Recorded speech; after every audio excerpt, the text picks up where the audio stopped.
Ladies and gentlemen, welcome to the 80s and 90s Retro Collector. You're watching the 80s and 90s Retro Collector. Come on! You're watching 80s and 90s Retro Collector.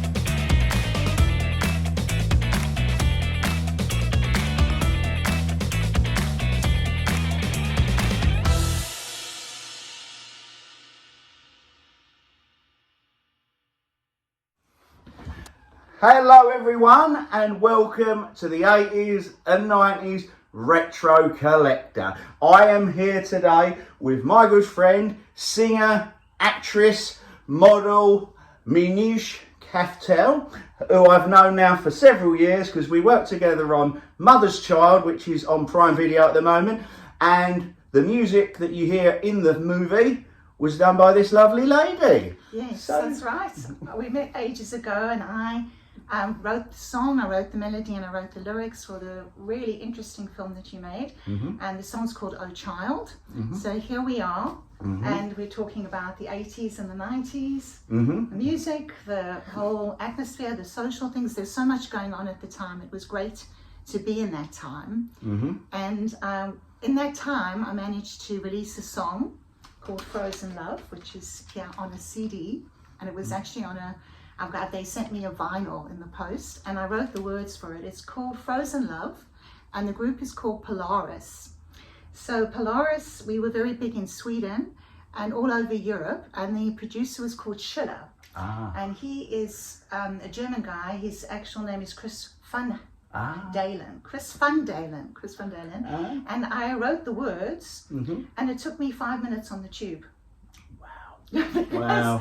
Because it just came to me, and then I put some French in it. Why not? Yeah, and why it was not? kind of that Euro sort of thing, like Wakefield at the time, and Tiffany. Yeah. And it got published by Warner Chappell in Germany. Nice. And it just came, and if you look on the cover of it, I'm sort of in a bubble. And in blue, and I've got like a hippie kind of image. Yeah. So there we have the great shot there, and I've got a tattoo, but my tattoo is actually a fake tattoo. right. That one came off, but they liked it. They just put a little like flower on my shoulder. Yeah. And what's happened now is we've done a remix of the track, and the guy who did the remix is someone called Rough Loaders. And he's done remixes of Beyonce and a lot of other well-known people. So it's a really great remix, and I can't wait for you guys to hear it. So we've made it up to date, and at the time it was a great track as well. And now when people hear it, they love it. And I get people contacting me out of the blue and saying, "Oh, we were following this track. We love this track. It's kind of got an ambient techno feel to it." Yes. So it was mixing like Enigma with techno. Got ya. And I love that sort of thing. And we were speaking earlier before we came on here that I seem to see you on everything on Netflix. Tell us a little bit about your acting background and how you got involved with acting. Well, my dad was in the film business, so in distribution, so I grew up around movies, and he owned a cinema as well. Wow. So we were always watching films, and I was in musicals. Right. And I just loved dressing up. Yeah. He was just playing, Yeah. and he had this box full of costumes. He did a musical, and I would open it up and try on different costumes. And I'm trying to think, what was my first acting? So the first thing was musicals, and then I did a music degree in South Africa. Okay. And I got a first in voice, but we also studied acting at the same time. Right, got ya. And then I did a musical called Shock Rock, and it was about kind of people like Dracula and all kind of interesting characters, and then they put it to music. So I was being put on trial. Got ya. And I was going, "I'm not guilty," and I had my hair up in a bun. I'm not. And then at the end of it, I am guilty, and my hair goes down, and I'm dancing around there.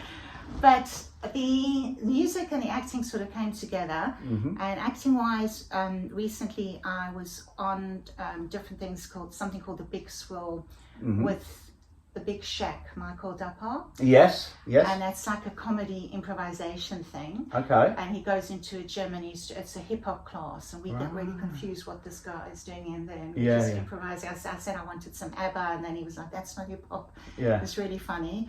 I also did something with someone called Ali Kazmi. Okay. Who's an Indian Canadian actor. Okay. It's called You've Got Served. Okay. And then I did a film called Big Ben.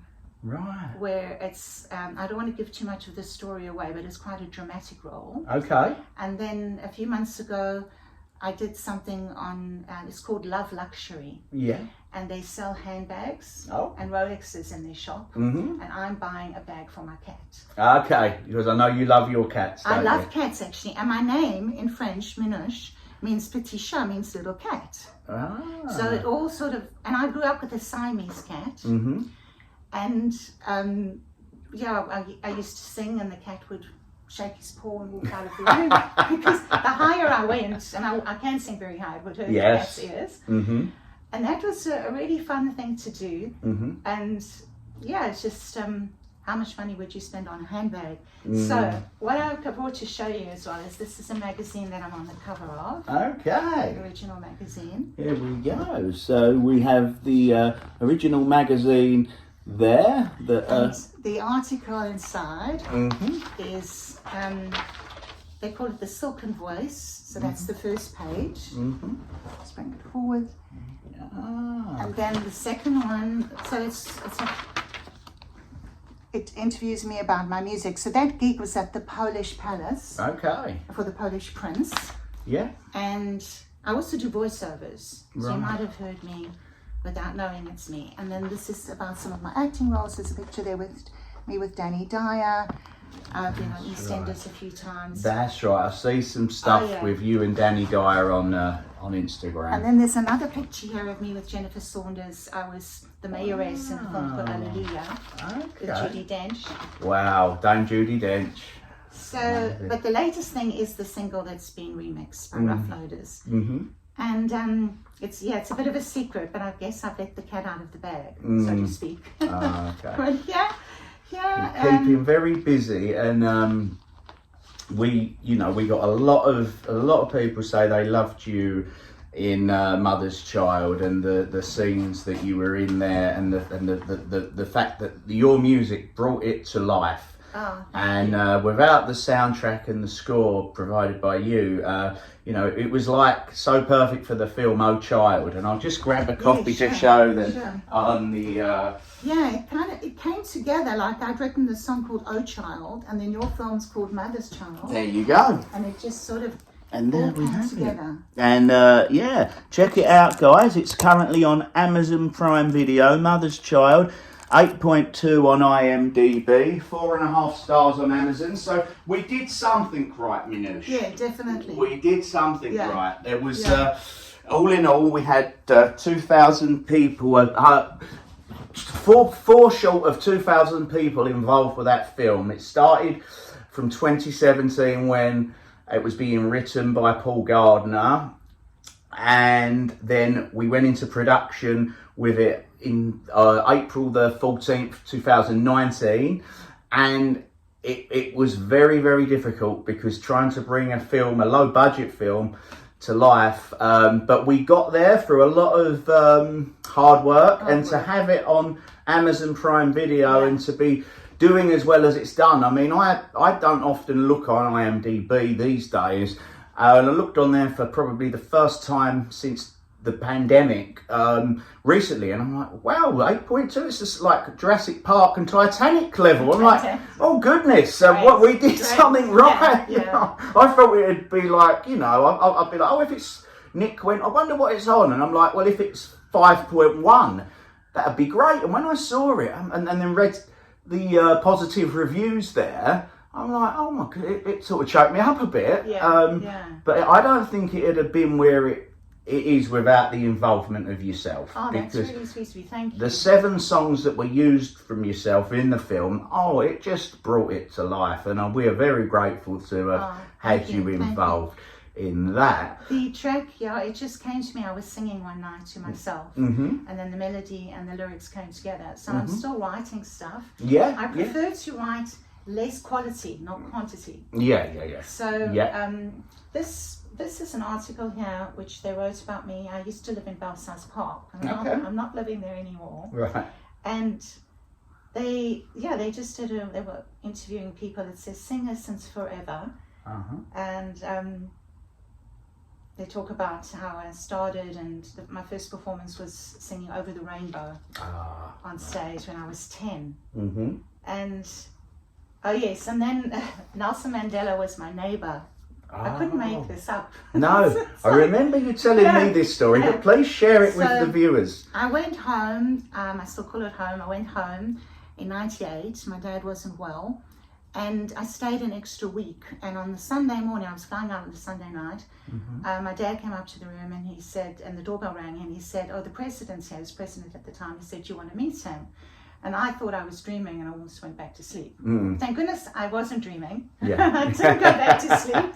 And I came downstairs, and there he was in my living room, and he asked me to sing for him, and he was asking me about my life in London. And what I remember about him is he had a very firm handshake, and he was just very interested in other people. Like he talked to my grandfather, and he talked to me. Yes. And what an experience. Wow. And then I was doing something at the College of Psychic Studies, as you do. Yes. And, as you do. Yeah. In a small class of like 10 people. Yeah. And I was talking about this, and one of the ladies there said, oh, yes, I really like Mandela, and she would have loved to have met him. And I said, what's your name? And she said, oh, I'm Sinead. Okay. And it was Sinead O'Connor. Wow, and my sister was named after Sinead O'Connor. My parents are big fans of Sinead O'Connor. So, and you met her. What was she like? She was lovely, actually. She was really nice, and then she had no airs and graces about her. Like, we went out afterwards, and she said, oh, my friend will get my coffee. So I bought her a coffee. Oh, wow. And then, and I was just chuffed. And then she had a party, and she invited the whole class. Yeah. And I remember I had a boyfriend at the time, and I couldn't bring him along, and he was quite upset about that. But we were at this party, and it wasn't like a big showbiz thing, but there were people there. And I was talking to the one guy at the bar, and then as we're talking, Bob Geldof walks past, and we just sort of stopped, and then we continued talking. Yeah. And then I met one of the ants from Adam and the Ants. Right, Adam and the Ants. I think he was the drummer, and we tried to write a song together. But these kind of things happen to me all the time. Talking about the 80s and the 90s, I was doing a personal development course. Yeah. And one of the tasks they gave us, you had to speak to a stranger, and you had to talk about something you were finding difficult. Yes. You were working on.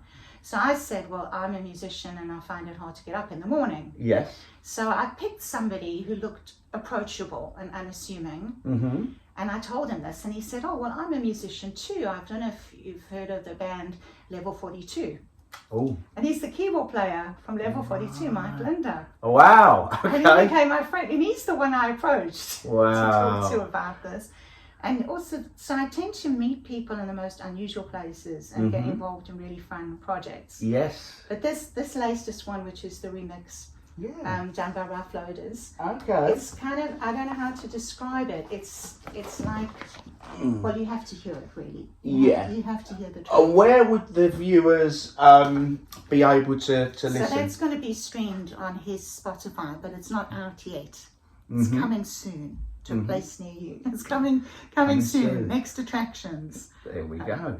And all of Minouche's music from Mother's Child is on YouTube, and some was put on Spotify. So check that out, guys. And when you watch the movie, I know many of the viewers that have contacted me on Instagram and the other socials saying that they enjoyed it and loved the music.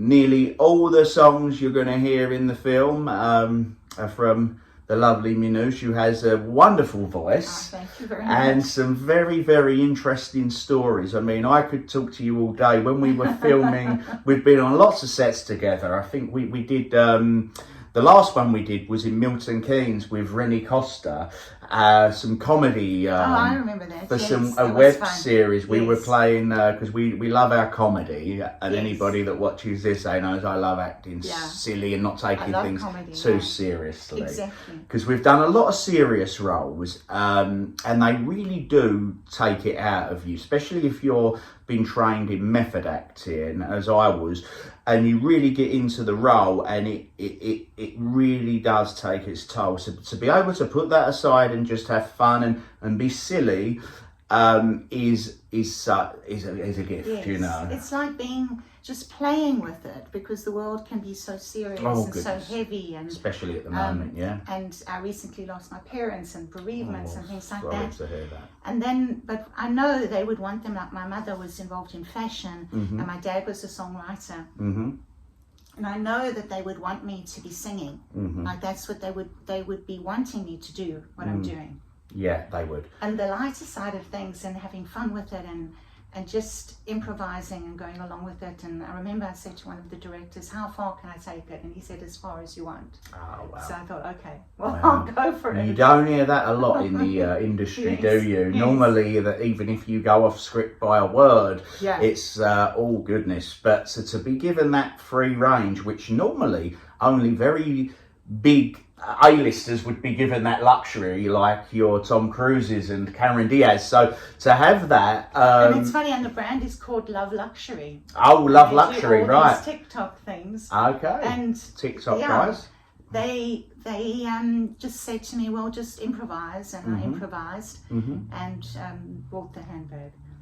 I like it. Yes. And we've worked with a lot of the same people that are also become friends of ours, like the lovely Daniel Egan and Rennie Costa and Nick Field and several others. So what sort of things could we look forward to seeing you in the future? Because I know you're one of the hardest working people I know. Thank you. You're always keeping so busy, and I really respect your Yes. work ethic a lot.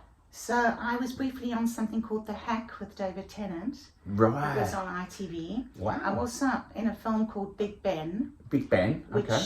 is on Amazon Prime. Is it out at the moment? Yes, it is. Amazon Prime, Yeah. same as Mother's Child. Okay. And it's probably, it's quite an important role, so I can't give too much away. It's very pivotal to the story. And I'm sort of, after the first hour, I come in and it's quite an emotional role as well. Ah, yeah. And when I filmed that, it actually just had an operation. Oh, goodness. So it was a minor operation. So when others would be taking the 6 months off, Minouche is out there Working. the next day working. Honestly, guys. Well, it actually cheers me up. Like and when my mother passed away, I was working quite on a reconstruction thing of a real story of like a love rat. Okay. And I was in 7 different scenes and had to quickly change and it took my mind off things. Exactly. So that's exactly. why I love my work, because it's kind of escapism. It is, absolutely. We was doing a film, me and Daniel, called Final Score in 2016 with Dave Bautista, and they were using the football ground, the West Ham ground in Green Street in East London. And I got talking to him quite a bit because we were involved for 6 weeks. They were all night shoots.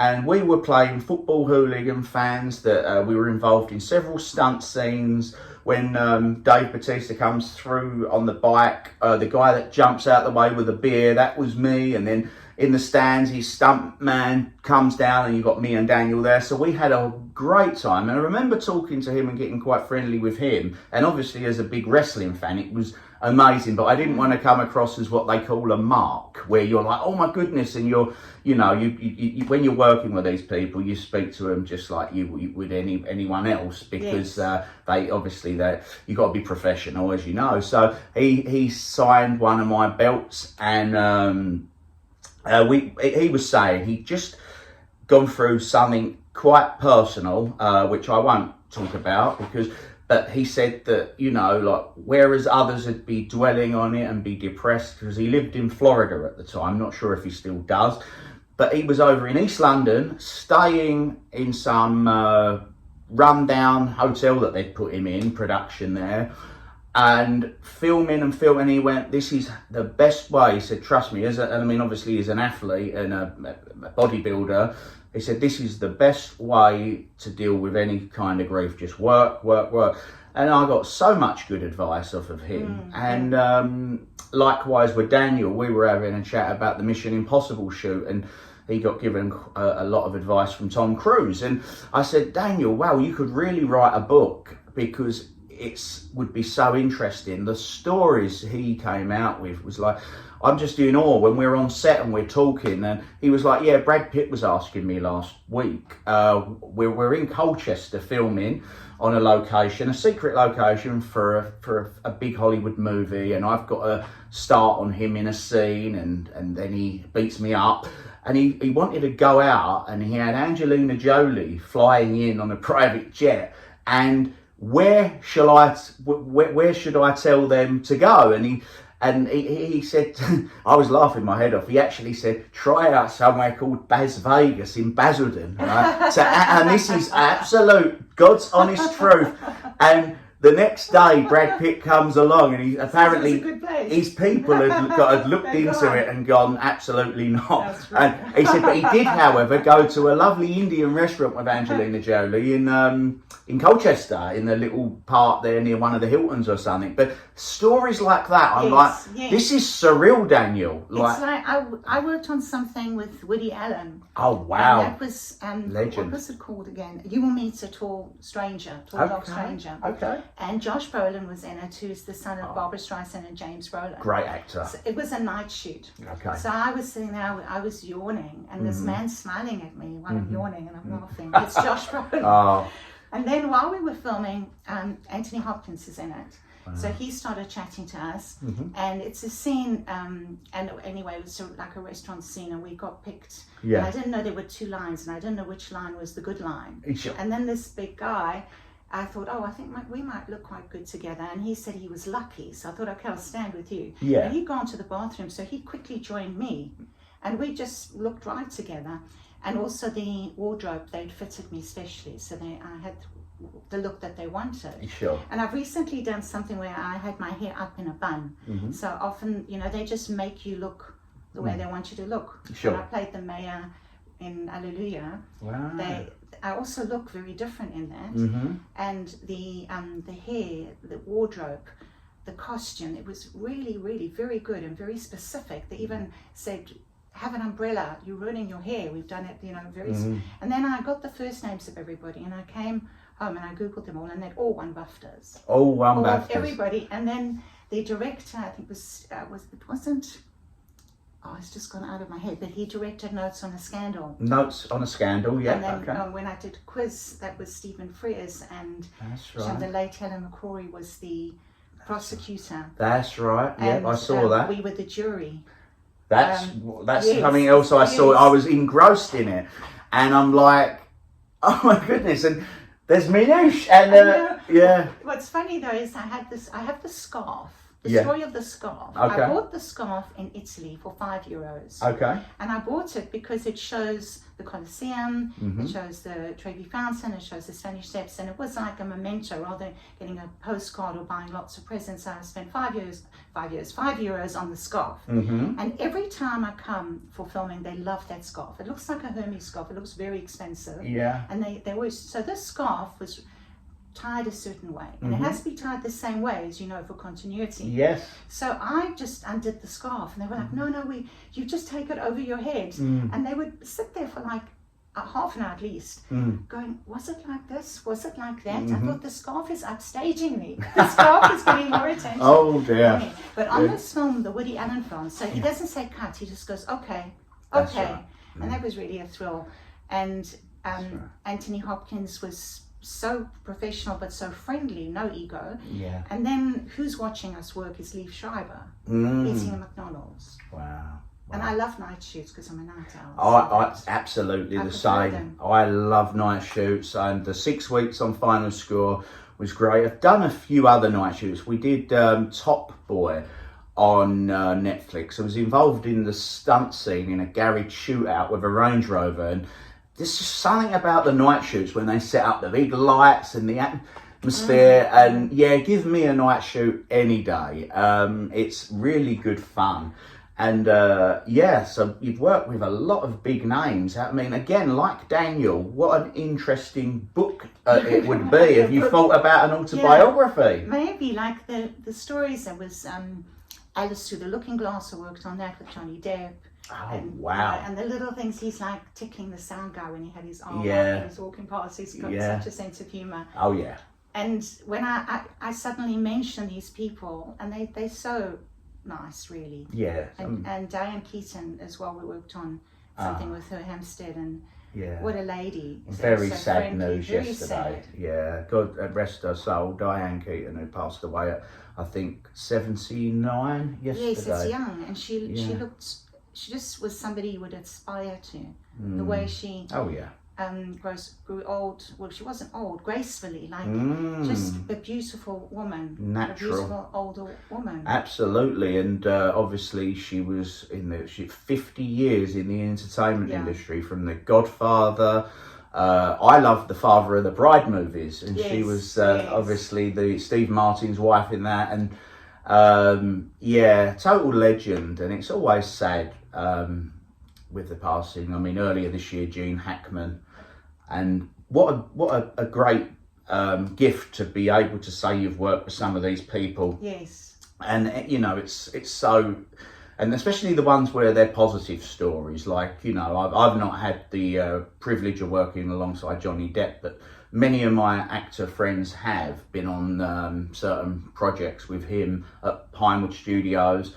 But yeah, just hearing little stories about people that I'm a fan of, like that, it's I just, like I say, I find it so intriguing. You know what's interesting is the work ethic. That's what people don't realise. When I tell my friends, so some of the things I've worked on recently, I can't tell you what they are yet. I understand, yeah. So there is something, and I didn't realise I was playing a specific part, and they were waiting for me, and I was like in makeup, they were putting clips in my hair, and I was like, no, they need me. They were like, where's Minouche? And I'm always early. And I was like, I've got to be on set. I don't care about the clips in my hair. But anyway, the hours, 3 o'clock in the morning, leaving my house at 3:30 in the morning. Oh, yeah. Catching a night bus, waiting in the middle of central London for another bus. Yeah. Making sure you've got the right bus, and you don't talk to strangers because you don't know where you're going, and you're asking people for directions. Yeah. And it's a 12, 13, 14 hour day. And people say to me, you're always doing these things all over the place, and funny hours and long hours. And I said, don't you mind? I said, no, I love it. Same, yeah. Like, you love keeping busy, as do I. You get, not, I think a lot of people would appreciate what goes into it all, but I have heard people say things like, oh, you know, well, it's not work, is it? And, you know, you've just been pampered all day. They really don't understand the work, the mental, like, just memorising dialogue. I mean, until you try and memorise one scene or even a page of dialogue in a script, you really won't understand. And then, like you were telling me earlier, which it'd be great if you could share that story, where you had got the dialogue in your head and then it had kept getting changed. So an unexperienced actor would be buggered, wouldn't they? Well, he's the guy who wrote the script. He's a friend of mine, and he said to me, he knows me as a singer. Right. And with singing, it's interesting because I'm very, very perfectionistic with my technique. So I always will practice, and I'll do my scales, and I'm classically trained. But it's, you know, it's a different type of discipline. Yeah. And this one, he said, do you know any actors that could play this part for me? And I said, well, I'm an actor as well. So he gave me the script, and I learned it. And then he said, no, I think I want you to play the other role. Right, yes. So then I learned that role. Right, yes. And I was working on something where we weren't allowed phones. So I couldn't learn it from my phone. So I wrote it all out. I don't have a printer. So I stayed up till 1 a.m. writing out every line. Right. And then he changed it again. So I was crossing things out and writing. And then when I was sitting at breakfast, I think we were working on something like The Witcher, and I was done Power of the Ring. Oh, The Witcher, yes. And you wouldn't recognise me in Power of the Ring. I'm playing Lady Firebeard, season 2. In the Fire of the Ring. Lord of the Rings. Lord of the Rings. Power of the Ring, and that's on Netflix. On Netflix. So Lord of the Rings, Power of the Ring, and you're playing in who? Lady Firebeard. Lady Firebeard, Lord of the Rings. Okay. But you wouldn't like you wouldn't do. recognise me at all. And So while you're working on these things and you're in your costume, the lady at breakfast said, please can you help me? And you're running lines and learning lines for something else. Yeah.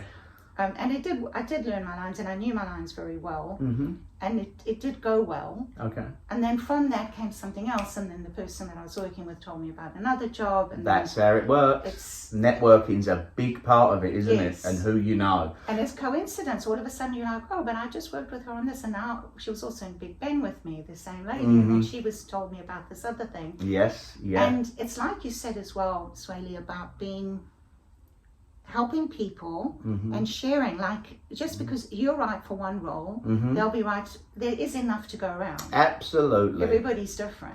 Everybody's different, and there are roles for everybody. People that are new to the industry that I've met that are still studying at RADA and Lambda, and a lot of them make this mistake of going and get their headshots and trying to do like modelling poses.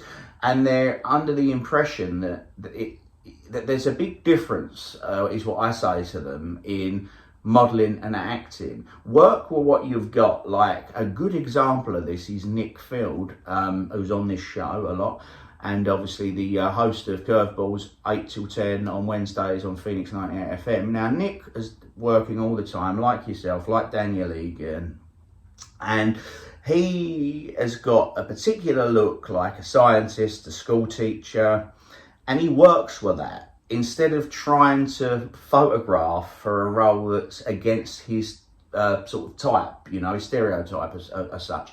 And a lot of these new actors that come along, they really, it's like, oh, they're pouting in the pictures, and then they're not getting picked for any auditions. And I was talking to a guy recently, he said, oh, I've 3 years now on Spotlight, and I'm paying each year, and I've not had one casting. And I said, oh, right, okay. And he said, have you got any advice? And I said, right, let's see some of your headshots. And he was like, he'd be a perfect sort of professor or a school teacher, again similar looking to Nick, and he was trying to play like a James Bond type on the photographs with a gun and I went, look, just let's change this up a bit. I'm going to, give you certain looks. And so he went and got some new headshots and a couple of full lengths with this particular look. So I showed him a lot of Nick stuff.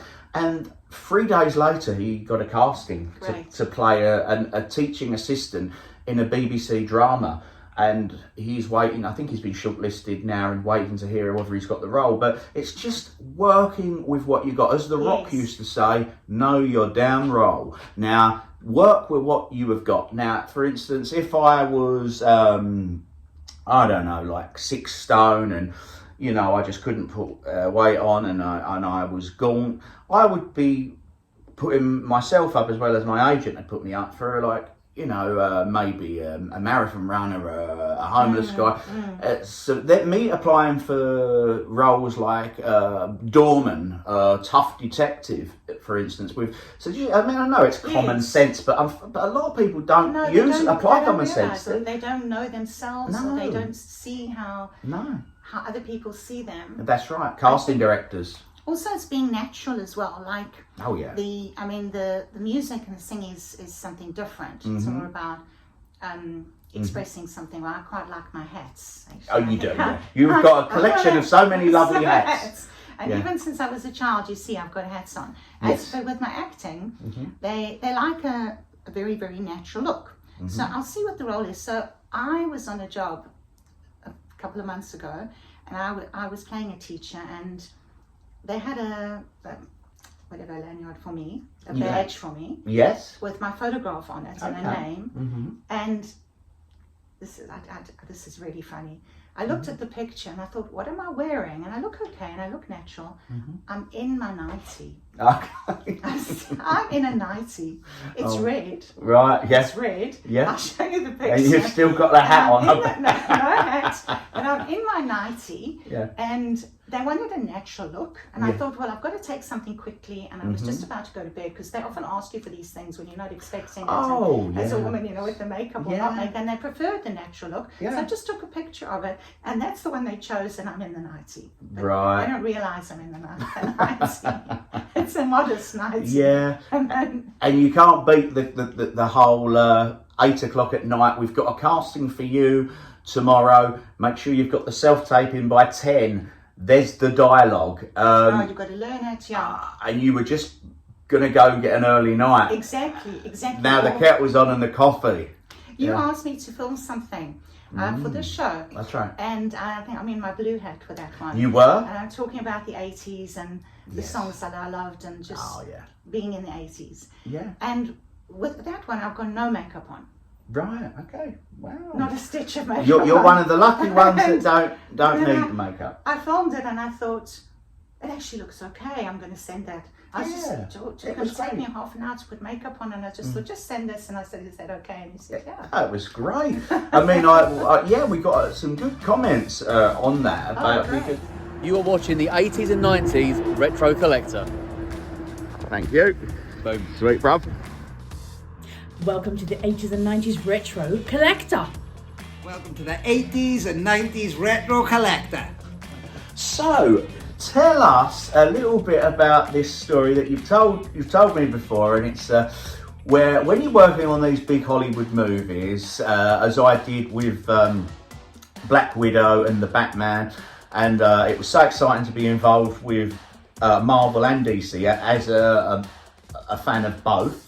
I played a lorry driver in a scene in Black Widow where I was in a scene where the lorries are all put in and before there's a big shootout. I haven't actually seen the film yet. Been a bit too busy. And also the Batman, I'm in the club scene as one of the gangsters when the Penguin comes in, who's Colin Farrell. So it's the most exciting thing when you're involved with these sort of films. However, you do have to sign an NDA. Yes.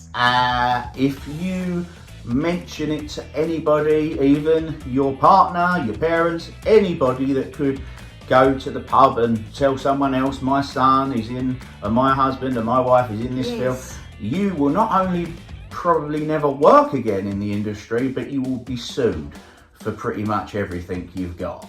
It's that serious. When we were doing the Marvel shoot, they had a secret name on the project, the location. We'd get to Pinewood, they'd drive us on a coach, they'd take us to the location, and honestly, it was like an army level, military level security. Yes. It's crazy. It's also like storylines, like EastEnders. Yeah. People want to know what's going to happen. Yes. And you can't tell them. Like there was one where I went to the pretend funeral of two of the main characters, the Okay. sisters, Yeah. and nobody knew they were going to die. And who was this in EastEnders? Samantha, I'm trying to think who these Were they characters- like I've actually got the Samantha funeral thing. Janus? Yes, I think Yeah. I've got the Roxy funeral and thing. Ronnie? Yes. Ah, right, Yeah. okay. So that we knew like what was happening before the public knew, Sure, of and course. you keep quiet. I mean, you also as you don't want to ruin the story for the people, Yeah. and we take it seriously, and Yeah. it's art, so Sure. you don't want to let as I said before, let the cat out of the bag. But when I was working on Mission Impossible, Yeah. so we were filming in Piccadilly, Okay. and we couldn't tell anybody what we were doing. So there were like 30 people walking down the street. Mm-hmm. And one of the ladies was like, and it was like 2 a.m. She was like, what are all these people doing here at 3 a.m? Yeah. So she asked us, and we all just You just literally just had to ignore nothing. her. So she said, what's wrong with you? Are you all mute? Yeah. I said, can't you speak? And it's like Can't you speak? a friend of mine shot a documentary, sort of secretively, in North Korea. And the level of security there, which is far-fetched and crazy, really, where you've got people just staring at you, and if you are scared to you don't know what you're allowed. It's like that on some of these shoots, isn't They it? take your phones away from you. Yeah. They take you. When I did Marvel, they lock your phone, put it in a bag like they would if you were in custody with the police, and put it in a locker and put a wash it around the top.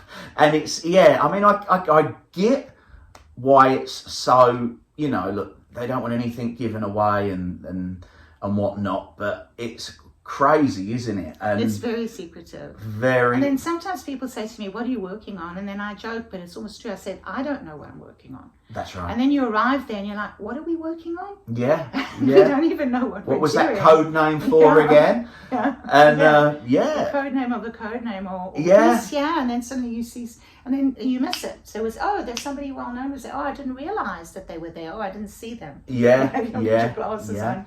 Like- You can sort of like, I think Vin Diesel was standing like down there and I didn't see him. Vin Diesel. And what Yeah. project would that have Fast been? and Furious. Oh, Fast and Furious, and right? I didn't notice him because I didn't have my glasses on. I Right. can see from far. Yeah. I should take my glasses with me. Yes, yeah. And he's pretty. He's not that hard to see. He's a big guy, isn't he? Him Yeah, and yeah. yeah, Yeah. yeah. So I mean, Daniel was telling me, and I had another friend that was involved with Star Wars, and the level of secrecy on that, it was next level. And it's like, wow. Hi, my name is Daniel Egan and I'm an actor, and I was in Star Wars A Rogue One Story. I played two characters, a Death Trooper and a Partisan. And I'd like to say hello to all my fans, and especially 80s and 90s retro collector. Thank you. So like it makes the people involved so sort of like they're like scared of like, oh, what can I say here? Like, can I say anything? But you really can't. So one of the other projects I know you were involved with was the new Bridget Jones baby, wasn't it? Oh, yes. So this was the one before this one. Mm-hmm. So it's right at the beginning of the film, Mm-hmm. and she's coming home Mm-hmm. on the bridge, and I'm just right behind her on the bridge. Yeah. And I went to watch it with a writer friend of mine, a writer Yeah. director, Okay. and he even said, "Oh, it's not every day you go and watch a movie and the person sitting next to you is in the movie." Yeah. And I didn't know, because it was actually filmed at the end of the day. They rushed us that week. They wanted to get the light. And I like to be active. I like to show willing. I'm often picked, and then I have to remember, hang on, pace yourself. You can't be in every single shot. That's right. Yeah. So, and then there I was, like right Mm-hmm. on the bridge, and she was very friendly. And I also did Skyfall. Ah, And- 007. And Yeah. with that, we were filming in Charing Cross, night shoot. And we had lunch, 2 a.m. As you do, yeah. You're 2 And then 2 a.m. lunch, I yeah. said, whoever's finished lunch, come. And some people, I like to work hard, but you have to pace yourself as well. Yeah. And I'm like, okay, and they will pretend they're not finished lunch. And I thought, well, I have finished lunch. Mm. And it was to my benefit that Mm-hmm. I went. And they were walking really fast, walking all the way down there. And obviously they needed some extra people. Walked past Sam Mendes and walked right into the corner. And then I saw this man with yellow hair, Mm-hmm. and I thought he was an extra. And I thought, oh, I wonder how much work he gets with that yellow hair. It's so distinctive. Yeah. And it was Javier Bardem, Oh. who was playing the villain in Yeah. Skyfall. Skyfall, yeah, And great then Daniel film. Craig was just standing there, Mm. and the lady next to me decided to talk to him, and I said, no, you don't do that. He's in Bond, he's in character. Don't talk to him. Yeah. And when you watch the film, so I'm wearing actually quite a lot of clothes on. I'm wearing a long dark coat because it was cold, and I'm wearing a lot underneath. And they put my hair to the side, Mm-hmm. but he's looking for him, and then I walk past, Right, and got you you. can't find him. And the part where you know, like the guy that said it's not every day you'll sit next to the person in the theatre that's in the film. Yes. A funny story there. I did a film in 2017 called Stan and Ollie with Oh yes. Steve Coogan and John C. Reilly, who I was a fan of John C. Reilly from Step Brothers.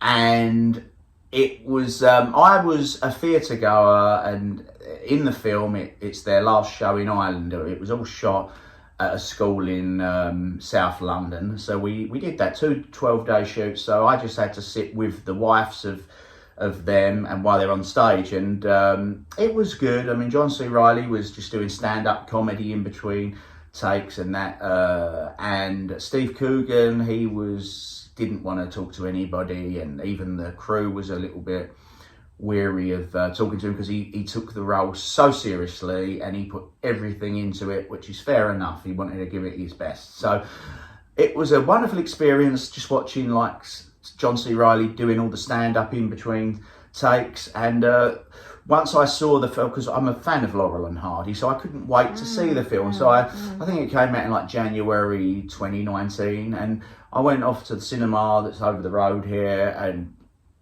I thought I went, check this out. So I had a couple next to me, an elderly couple that sat there, and I could hear them talking before the trailer started. You know, obviously big fans of Laurel and Hardy, and they were really excited about the film. And I just couldn't help it. Like, we were sitting there, and when the scene come on, and I'm there, that you've got the wife's there and you've got me there, and it kept coming to me, and I just couldn't help it. Like, I tapped on her arm, and I went, "Oh, look at him! Look at that! He looks like he's enjoying the show." And she looked at me, and she's like, "What's this weird guy here?" And she looked again, and she went, "That's you." And I went, "Yeah." I said, "You enjoying the film?" She went, "Yeah." I said, "Good," because it was, you know, they put so much work in these And guys. how were you dressed? I was, in 50s attire, 50s or 60s, sorry, attire. A suit? Yes, smartly dressed, and and it was a terrific film. I've seen it. I'd love to see it. They really did a good job, and the amount of work Steve Coogan put into playing Laurel, and the amount of work John C. Reilly put in, I wanted it to come out good because I'm gonna watch that. Now I always look forward to things I haven't seen. I go, oh Same. great, I've discovered something. Yeah. But when I worked on this film Big Ben, which is on Amazon Prime now. Okay. So I applied for the role, and you can't time when you're going to get these things. The operation I had, it's the only operation I've had, and it was a small operation, but still I was under anesthetic and everything. Yeah. So, and there were 5 night shoots. So I had a bit of pain, so I was taking painkillers. Yes. And I'd learned the script, but the stage instructions were in a different language of where to go, but the dialogue was in English. Right. So I arrived there, and when it came out, it was showing in Ilford. Okay, Ilford, yeah. And I thought I went on my own, and I was watching it, and then I thought, oh, I should have come with somebody, and I had quite a big part in it, and I did tell the people in the cinema.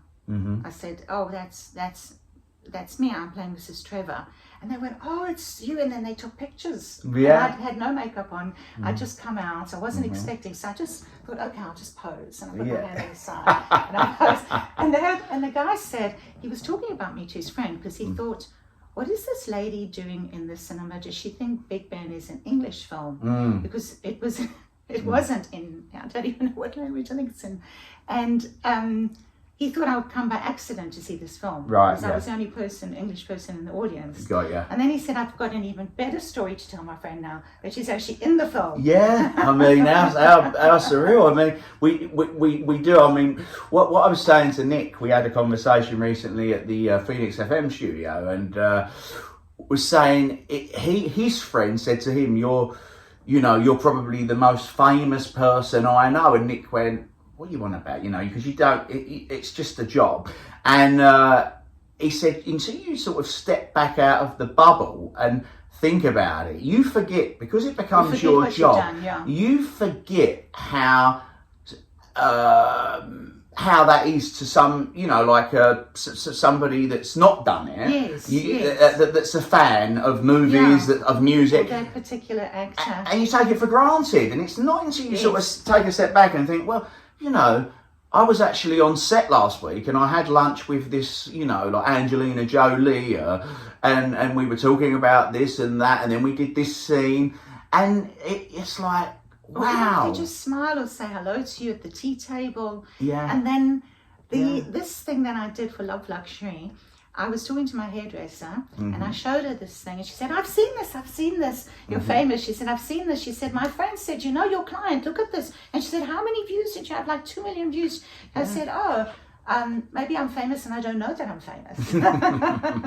But that was quite exciting. And then when I was in South Africa, I told somebody about it, and he's like, oh, I've seen that. It's you. And the same thing happened. Somebody contacted some friends of mine, and they said, oh, there's a South African girl. Do you know her? Because he said, oh, we don't all know each other. But actually, he said, I do know her. And it was someone in America who'd seen it. Wow. So it's fun and it's exciting, but like I'm filming on Wednesday and I don't know how I'm going to get there. Okay. It's going to be an early start. Okay. So I do have a lot of stamina, but then for the singing, it's a different type of stamina. So I had a performance yesterday morning. Okay. 8 o'clock in the morning, I was warming up my voice. Wow. Yeah. And like 8, and the neighbor actually, I was doing it actually in the afternoon, and he got cross, and he banged. And I didn't know who he was, but I'm fearless sometimes. Maybe I shouldn't be fearless. And I thought, why doesn't he just talk to me? So I thought, I need to practice. I need to learn the songs. It's important. So I just knocked on his door and I said, excuse me, can you tell me when you're going out, please, so I can do this? It just takes 20 minutes. And he said, oh, I'm actually working night shoots, so I'm sleeping. He said, I'm going out at 7. I said, perfect. Why can't people just be reasonable instead of banging? And he was a big guy actually, and I just thought, and I was so polite, and my friend said to me, don't go do it, wait a minute, wait, there's another alternative. I said, no, I want to see who's banging on the doors. And when I went to sing in Russia, and I sang in front of 12,000 people, and that was charity concert for the children of Chernobyl, and there were all these bands there, Run DMC. And again, I was warming up and the guy starts banging. I thought, but I have to warm up my voice. Of course. Because it's important. It's like a muscle, like you've got to stretch. Like a boxer would warm up or before a fight. Exactly. Yeah. So they sent me down to breakfast. And they said, do it when people in the breakfast room. Yeah. So I'm singing, da da da da da da. And these rock people are walking in, like Doobie Brothers guy and the Jeff the Skunk Baxter and Mr. Big and all these people are walking past with their long hair and they're thinking that I'm an opera singer, which although I'm classic trained, I'm not. And I didn't care, especially when I was younger. I thought, I have to do this, it's important. And then the one time I was singing in the shower and the drummer from Stray Cats, they had their room next door me, Jim the Slim Phantom, I think his name was. Okay. And they heard me sing and then he helped me actually get into my room. I couldn't do the key. All these little stories. And then when I was taking the bus to the airport, the guy from Aha, Morton, he gave up his seat for me. Such nice people, and their whole family came to meet them. And then I met this guy who was from Denmark, and they had a band, Bush Pilots, I think it was called. And he was jumping up and down on the stage, this quite a little guy. And he thought I was Russian, and he said, "You want a drink?" And one drink, and it wasn't one drink, but anyway. And we were dancing, and this guy with the long hair went, "The music stopped." It was David Coverdale. Oh, right. Which kind of links us on. But it was like the people were there, and you didn't know who would be there, and it was great to be performing on the same bill as these people. Yes. Such an experience. Of course. And the audience was amazing. Yeah. Wow. And there's so many lovely stories you've shared with me and Daniel in the past about your music, and I know that you're very passionate, like our viewers and myself, about the 80s and 90s music and movies.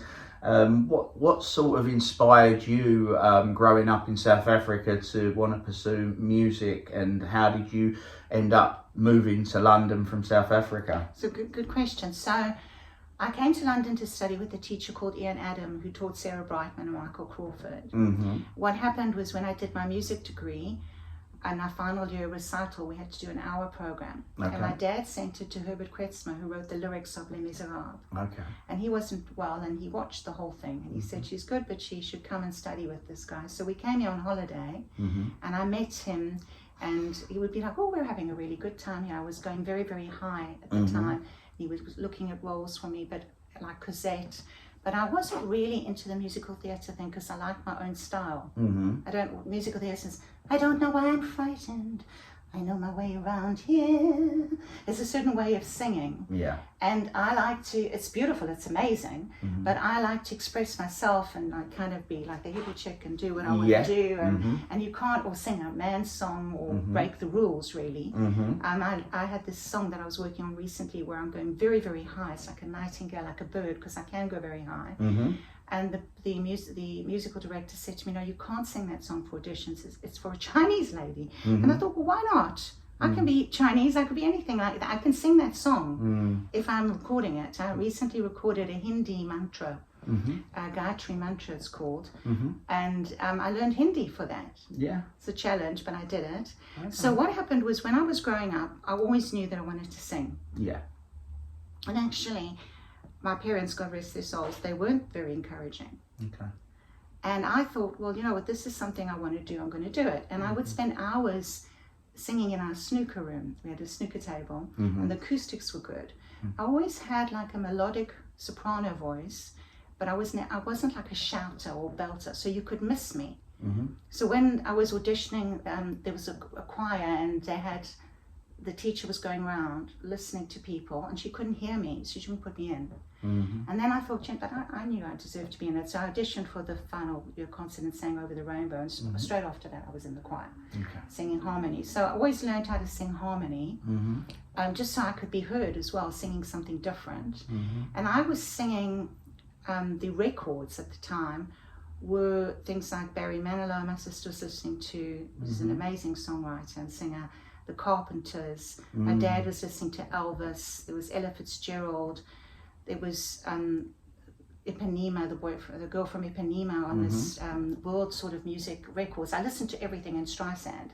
So I was singing along with Streisand, hitting all those high notes, not realizing that was difficult. You're right, yeah. And I didn't find it difficult. And then I was pretending to sing opera. Like I remember in the gym, and the acoustics were good, and I thought it was funny. But I actually was singing opera while I was hitting all those notes. And then I auditioned for a performing arts workshop, which was a school after school where we did singing, acting and dancing, and they said that I should do a music degree. And the music, and then I had to audition for that as well. My legs were shaking. But they could hear potential. I was also a judge on a show with Graham Norton called The One and Only. And that was really nice, being on the other side of the table and having power. And I didn't misuse my power. And we had to pick the final Lionel Richie. It was a tribute show of different types of people, different acts. So they had Kylie Minogue, somebody who tried to be like Kylie Minogue. They had Frank Sinatra. They had all these different people, and then the people behind it, who were the judges, also had their own stories. One had been a backing singer of Dusty Springfield, and another one looked like was a Joan Collins lookalike. So we had our own little stories, and the guy that we picked, he went to sing in Vegas because of us. Wow. How lovely. And then they would ask me, and they had live shows every Saturday, and they made sure we were there, and we were quite demanding because they had to have us there, so we wanted our meals, we wanted everything. And they sent a car for us. And then Graham Norton, it was live in a big theatre where people were performing. So we had a rehearsal before, but the other people weren't professional actors. So they didn't know about timing and how, if you've taken up 10 minutes, you've got to do 10 minutes again. So the one lady, they asked her, she was really a super fan of Lionel Richie. She said, I think I know Lionel better than he knows himself. She'd gone to every show. I'd only gone to like 2 or 3. And then she asked, and then the producer said, Minouche, we're not going to have time to ask you a question. I said, okay, no problem. In the live show, she gave a short answer, and Graham Norton said to me, and Minouche, what do you think? As you can see, I like to talk. Yes, of course. So I was not at a loss for words. I had a second where I went, well, Graham. I had 1 second where I had to think what I was thinking about him. He could go to Vegas. He does sound like him, and whatever I was saying as the technical sort of, because they knew that I taught singing and that I was a singer myself. But it was a live show, and that's it. Give me the opportunity, I'll shine. But I don't like to be pushy. No. But I like to, if it's given to me, I'll take it. Absolutely. You're very interesting. And do you, regards to America, have you done any work, are thinking of doing any work in the States? Somebody actually contacted me on Facebook, and I was like, suspicious initially, is this a real person? But then I looked them up, and they are, and they had done something that was quite successful, but about 20 years ago. And they were asking me how I was interested. They had 2 different types of roles, and I was so busy I didn't even have time to actually look at what the role was. But I don't think the one role is for me. The other role I think is for me, and we'll see. Maybe I'll go to LA. Be a good excuse to visit LA. I've never been. You've not been to the States? But I do get cast a lot as Americans because I can do the accent and I look American. And in my show reel, I've got myself doing comedy with an American accent. And it's a lady, and she's joined a dating agency, and she goes, like this one over here, he's just not quite normal. And then it turns out she's the one who's not normal. She's in it's really funny. And I sort of made that up myself. And then there's another scene that I'm doing about a woman who's describing a child being in a house where there's violence. Right. And it's a beautiful speech. Mm-hmm. It's a really beautiful speech. So, yeah, I was cast in something called Power Monkeys. I was playing an American lady. But what's also interesting is, you know, we get to know people that we work with. And it's like a small circle, although the industry has changed in the last few years since COVID. It has, with regards to auditioning. With regards to the, self-taping. Now, are you somebody that prefers going into the room, preparing with the four? Yes. You know, you've got the casting director there, you Yes. might have the producer, the director, and somebody else. It can be intimidating, but then if you can't do that, you're not going to be much good on set when you know, I mean, when I did EastEnders in '99, I was playing a builder, and all the lights are on you, and you know, I was in the caf and I had to come in, order something, and then something happened with Sonia and one of the other characters, Arthur Fowler's son, Mark Fowler. So, but with all the lights and all the people, I mean, so it prepares you for that. Or do you like to do the self-tapes? Which do you prefer? No, I prefer going in person. But So do I. Having said that, though, I got something from a self-tape. Mm-hmm. I think if something is meant for you, you'll get it. Yeah. It was on my birthday, actually, and the agent kept calling me, and I kept missing the call. They called my landline even. Yeah. Who has a landline? And then they called my... You still have a landline? I had one when my last place. I had Right. a landline. Yeah. I had a landline, and then they called my mobile, and then they left a message, and I was having lunch. Yeah. And then they called me and they said, "Are you still available for the cleaner role for Monday?" I don't know what I'd said. And I said yes. Yeah. And then they said, "Can you quickly do a self-tape and just go, pipe down, Pierce?" So I in the street, I literally, people walking past, I found a blank wall, and I just went, "Pipe down, Pierce," and I started laughing. Yeah. And then I arrived there, and it was an advert for Good Morning Britain doing an evening show, Good Evening Britain. So it was Piers Morgan, you would be, right. So we had quite a big role. It was just me and another guy. Yeah. And I was pretending to be, what's her name again? Susanna Reid. Susanna Reid, But at the right. time I didn't know who she was. No. And the director said, "Don't worry, I didn't know."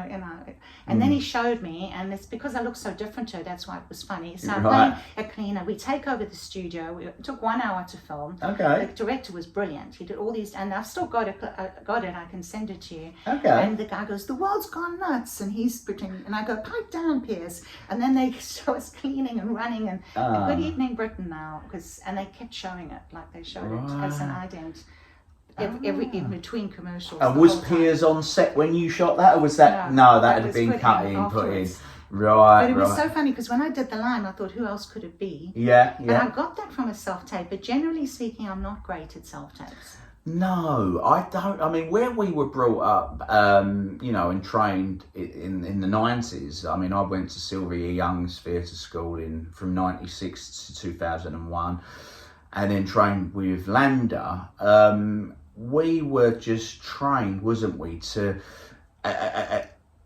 a certain way And take direction. and take direct. Yeah. So we're so used to going. I mean, people say to me now, well, surely you prefer to just set your tripod up and your lights, and you've got so many takes. But then, if you really are well trained and a professional actor, you should be able to go into these auditions and smash it out. And you can't. With that, the nerves sometimes can help you, can't they? I mean, Exactly. you've got any stories you'd like to share about auditions or anything? I think with the self-tapes is because I haven't got anybody to act or to do it with me. To bounce off So I and work have to, from, and I don't know how to pre-record it so there's another voice coming in. So I have to pretend that I've heard something, and it just doesn't feel right. I love it when you're going into the room, and you know, you've got the other artists there, and you like you say, because acting's reacting. So we're sitting there, and I'm listening to you, and then I'm reacting to your dialogue as not only as naturally as I can, but in character. And yes, doing it all on your own. I mean, there is a community where other actors get together and you do your self-tapes and you help each other. And you help each other. And so it's got its pros and cons. But because I was brought up for years and years just going into the room, as they call it, you're going into the room and you're going to smash out the audition and you've prepared yourself, and yes, it's, you know, some you get the odd time where you do fluff it and you're like, oh my god, you get bright red and you're like, can I please just do it again? And when they're like, no, sorry sir, thanks for coming, you're like, oh. But then when they say try it this way, Yes, or try it that way, so then you get to know more about what they're looking for, Yeah. and you get to try it different ways. I much Sure. prefer to be in person. Oh yeah, I mean, But the voiceover work that I do though is completely different. So I like reading, okay, and I'll come in there, and sometimes they'll give me the script before. Especially the last thing I did was a medical thing with some very big words. Okay. I didn't even know what they meant actually, but I had to sound like I knew what they meant. as you do, And yeah, been there's there. something about Yeah. you know, heart, what to do if there's a heart attack or lumbar puncture or whatever. So I got the script beforehand and I went through it and I read it through to myself aloud, and then I rest the day before. Okay, Sometimes I write it out as well. that's what I do. Yeah, yeah. But sometimes I've had cold readings, and sometimes it's easier if you've got a longer script. But if I've been filming the day before, I'm vocally tired, and that's not good for the voiceover work because it picks up every little sound. Yes. Yeah. So I'd rather be putting that first. I used to announce all the programs for Hallmark TV in South Africa, next on the Hallmark channel. Did you? And How It interesting. was done 1 hour per month. Right. So I only got paid. So the quicker I am, the less I get paid. And the funny thing is as well with, I still get, and I know my brother Jim does, it's silly amounts, but royalty checks like come through from, he got one at Christmas from, was it Prime Suspect with Helen Mirren? He was in an episode of that back in 2000 or 2001, and he got like £17.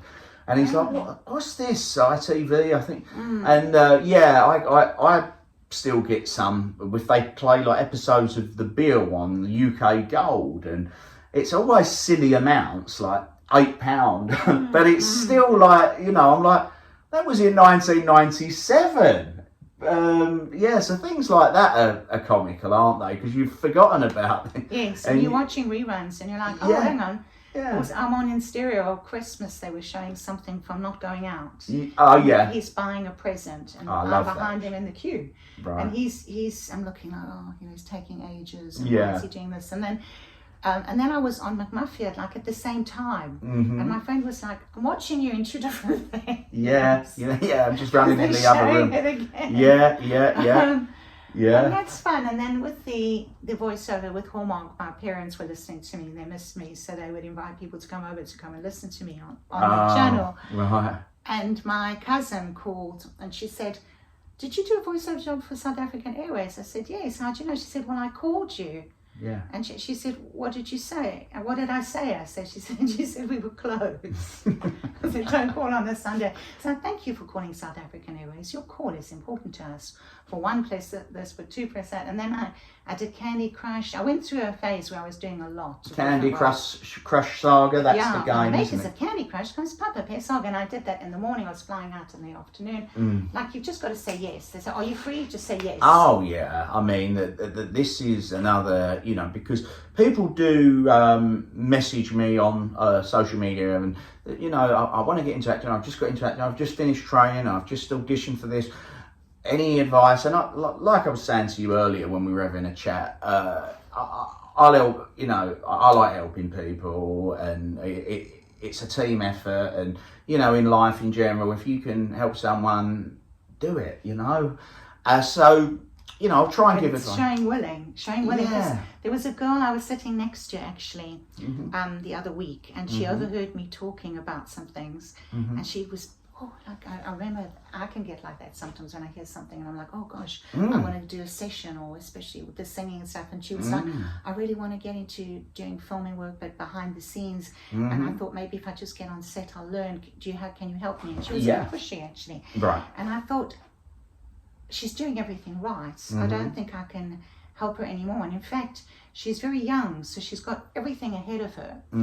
But what she said, well, I was offered something. I thought, great, take it. You're doing everything right. She said, but it was in the middle of, you know, I'd have to get up at 3 a.m. It was really far to travel. Right. Now she is young and maybe she felt unsafe. Sure. But I'm wandering the streets around dressed in a bright costume at 3, 4, 5 in the morning. And I am saying yes to these crazy hours. And I am saying yes for things that are far. Yeah. And I haven't got as much, I mean, I've got stamina, but I do actually have a sore shoulder and I've got like a problem with my arthritis. I mean, we've travelled all over the country, haven't we, working? I mean, and you just say yes. Daniel's in Scotland filming something last week, and you've got to. And what I was trying to say to the this person is, they said what I don't find realistic is I need to survive and I've got to pay bills. However, I'm expected to be on set or be at an audition tomorrow at, for example, at 10:30, be in London at Soho for this casting. I then have to say to my boss, I can't make it tomorrow. I then lose my job. I can't pay my bills. And their question to me was, how on earth do I work around this? And it's so, I mean, what advice do you give there? It's very difficult, isn't it? Because obviously, at the drop of a hat, if you're in full-time employment, for example, because you need to be to survive, and your agent says to you, well, if you're not going to be at this audition in the morning, forget about it, because that you don't want it bad enough. I don't want to represent somebody that doesn't want it bad enough. So I was like, I'm going to need to get back to you on this. And I didn't. Do you understand? Well, what I did at the time, I mean, it didn't pay a fortune, but I had a part-time job that was flexible. As did I, yeah. So I was like, but still you had to book your shifts in advance, but you could cancel. But they knew what I did, and they loved seeing me and things, and they get really excited for me. Yeah. So even when I first went in there for my first job with them, I was doing something on the One Show. Okay. And it was she was working with people on their posture. Mm-hmm. And she came back to you, like I said, do these exercises. Yeah. And my height raised just from the posture thing she was doing. Yes. So that was kind of like a real person. Yes. Obviously I was seen a lot. Yeah. And they were like, oh, look, it's the One Show. And I like the One Show. But that worked, but also what it doesn't work is, let's say you're on set doing something smaller. So I was on set and I was playing a passenger on a plane. Okay. And I then had an audition for someone who was playing a stewardess on a plane. Right. And I ran to this audition, Yeah. and I hadn't really had time to go through the script properly. I was very tired. Mm-hmm. And she didn't even have a lot of lines. I think she just had to say no, or she just had to react to someone. And all the girls, when I came in, they were dressed with the skirt and the hair up and going like this, and they looked the role, and I came in there looking like a passenger. And I think they were cross with me that I didn't learn the one line. Oh God. And I was like, but I'm working, and then, you know, you think, do I have time in lunch? Can I quickly run off and do this audition? And then my agent at the time didn't really understand some of the things, because I was getting a lot of work and then it was clashing, and you have to have a very understanding agent. But sometimes a very good agent is going to be hard on you. Yes, yeah, they could, like, tough love, isn't it? Yeah, I haven't really got an agent at the moment. No. Well, I've got someone. Mm-hmm. And she's very, very nice. And I've been for a couple of things, but no, I would say I'm representing myself at the moment. Same with some other friends of mine, yeah, and they seem to be absolutely fine doing that. And people that are established and been in the industry a while, through their own contacts, seem to get regular work. So if you can survive like that, absolutely. But I mean, I gave this guy the advice of maybe trying, a full-time job. No employer. I worked for Warner Brothers Cinema part-time, which is now View, and I'd go to my auditions and change my shifts around, and then I did get a full-time job, which it didn't work. I remember my boss at the time saying, we want people here that we can train up, and it was something insecurity, if I remember rightly. I'm going back now to 99, early 2000 time. I was 17, 18. And he said, we want people we can invest. And I understand that. We don't want people that are going to leave the minute they get an opportunity come up. And obviously I understand and respect what you're doing, but it's not what we want. And I respected that, and I'm like, yeah. So I gave this chat, like, try and, part-time, flexible, where you can go, look, I can't make the shift tomorrow morning, I've got to come, but can I do Saturday or but instead? The problem with those kind of jobs is they're not that well paid. So you That's get right. something coming in, but it's still quite low pay. And it is very difficult. That's why sometimes the older actors, they retired or they've made their living doing something else. And they now think, you know what, I always wanted to pursue acting. Yeah. I'm going to do it now. That's right. And then there are roles available. Like sometimes when you're in an in-between age, there's also, so when they put my hair up, they actually age me up. Yeah, sure. And then I'm more suitable for certain more sedate things or different types of characters. And it's actually, I don't mind them aging me up if I'm right for that particular role. Sure. But when you're in the in-between stage, that can also be difficult because they don't know where to put you and they want to put you in a box. And that's maybe in some ways why I prefer the music, because I can, as I said, I can wear a hat just because I feel like wearing a hat. And I can wear red because I feel like wearing red. Sure. And actually they loved it for the thing that I did. They loved my red coat, and they asked me for a costume and they said, we want, you need to look very wealthy. And I thought, what do I have? And I didn't have something that I could send them. And then I thought, this is just a picture of me on New Year's Eve sitting down. And they said, we love that. Yeah, you be yourself. Even you pop into Tesco's. I mean, you look like so well dressed. I mean, you always do. I mean, when we were doing the comedy filming in Milton Keynes for the series we did with Rennie, I remember you walking, and I remember a couple of the guys there going, oh, she looks like she belongs in Buckingham Palace. No, really? I said, that's her. I've known Minouche now for many years, and that's her.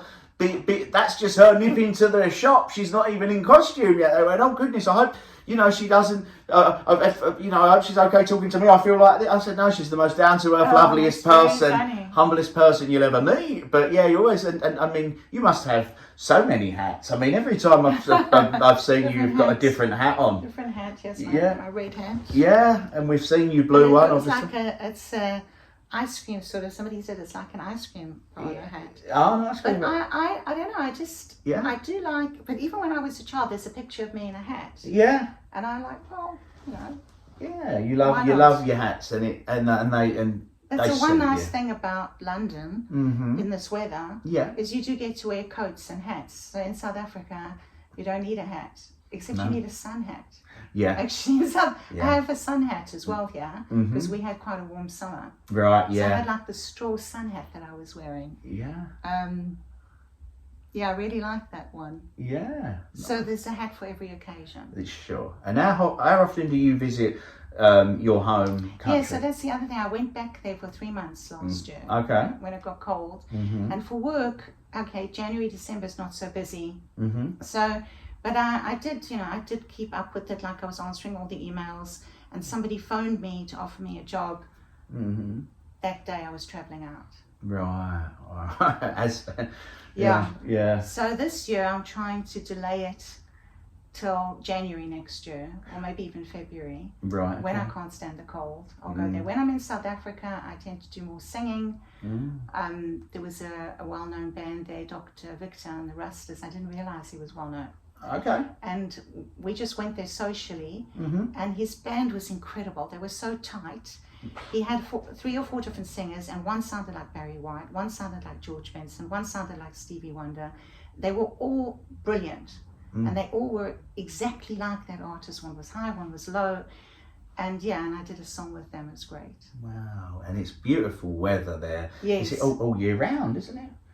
And, yes, and people know me there, so I also did a performance that and they're very well organized, and the girl organized, and the sound was great. I was very happy with it. Although sometimes he changed his mind just before we were about to do it, the sound guy, right? Because he had slides as well. And he was like, "Oh, do you mind? I'm sure it will be okay." I thought, "Don't tell me that." And I had a gig yesterday. Okay. And we did the sound, and I said, make sure you bring the right microphone, make sure everything's there. I said, I'm happy with the way it was last week. Yeah. And then as I write to it, there's a problem. no, don't tell me there's a problem. Tell me there's a problem the day before, Yeah. but not on the day. Not on the day. On the day, no. everything has to be, we'll sort out the problem. Let's try and not avoid. when the audience is arriving, there's a problem. Let's try and avoid the anxiety attack. Yeah, because then I'm all set, I'm ready, I've rehearsed, I've practiced, I've stayed in, I've laid off the coffee and the dairy, Yeah. I've made sure that my voice is in perfect condition. I've picked 4 songs that suit my voice because I had a CT scan the week before and they put dye in you and it went in I could feel it in my throat. Wow. And then they gave me some medicine. I was fine, but they thought I needed blood thinners and they give you this omeprazole and that really disagrees with my throat. Okay. So I was being really careful and I'd been taken off it and I was so like everything was exactly prepared right. And then I arrived there and I'm like, I can't put my phone, I was using backing tracks with a little lead to go through the system. Right. And I'm like trying to get her attention, but I don't want to raise my voice because I'm saving my voice and she's busy doing other things. And I'm like, okay, let's improvise.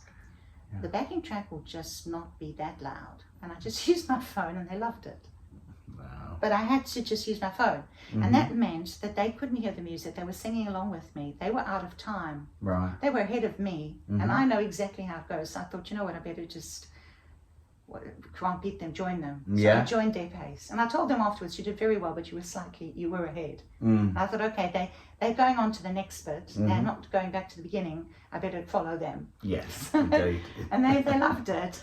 But it wasn't the way I would have liked to have done it. It's good if you've got your own sound guy to go with you everywhere. Ideally, yeah. And if it's not gone, I mean, how often does that happen? Would you say the majority of the time it does go the way you were hoping it would, and that you plan Yes. it? Yes. It's not often you would get caught off guard like that. Not usually because I do a sound check. Yeah. I make sure I prepare. Okay. But sometimes you can't prepare for other people. And she didn't actually leave the microphone at home. It was there. Right. So there wasn't a problem. Right. And then she said to the audience, there's a problem with the sound, but it wasn't. They just didn't have microphone technique. You just had to speak right into the microphone with that particular microphone. Yeah. So there wasn't really a problem. And then the audience latches on, oh, there's a problem. We can't hear you. But they could hear us, especially when I was singing. They could hear me more when I was singing than when I was speaking. But when I sang in Russia, we did a sound check. It was great sound. Yeah. But I remember watching Sinead O'Connor one performance, and the sound wasn't good. And we said to her afterwards, we were invited to an after party, or I think it was her birthday, and we said, your sound. She said, oh, I don't care. I'm going to America tomorrow. She didn't care. No. But I actually really care. Yeah, you're so passionate about it. I mean, in regards to Sinead O'Connor, I think she would have been going off to New York around that time, and I watched a Sinead O'Connor documentary recently, and I was, my eyes were teared up. Amazing. Oh my Amazing goodness, singer. what a poor girl. I mean, the upbringing. Yeah. Being locked in the garden, and it really did upset me. I was choked up. I thought, wow. And that song, Nothing Compares to You, I didn't realise she, the backstory. It really did touch me, man. And Sinead O'Connor. I remember my parents saying that she's got the most beautifulest little features, and they loved the song Nothing Compares to You. And my mum was pregnant at the time, and we're naming our child Sinead. And obviously, my family, we're Irish. Yes, We're Irish, and but Sinead O'Connor to have, got the story that you got there with Sinead O'Connor. Yes, and I had her phone number. Wow. And I did phone her. I think I got her answering machine. I think was she singing on her answering machine? I'm trying to remember.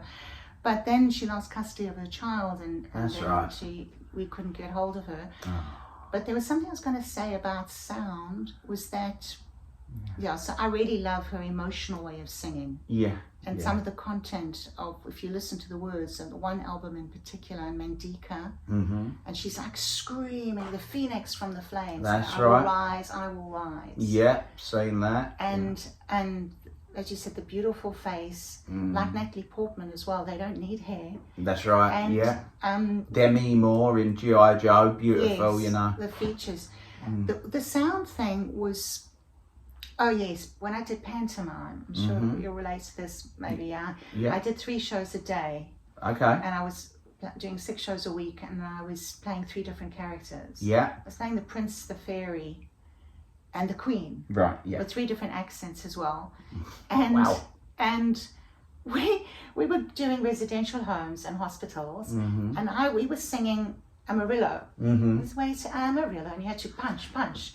Yeah. The 3 of us were dancing, Yeah. and as I'm starting the dance, and I'm dancing, and the sound fails. Yeah. So I just kept going, Amarillo, ba, ba. I just kept dancing and going, ba, ba.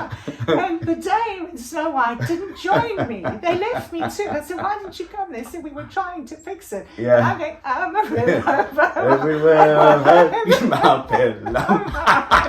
I love that But I was video. always like that though, Swaney. Like for me, being the professional, I like to be on my own in a way. I like to have a solo number.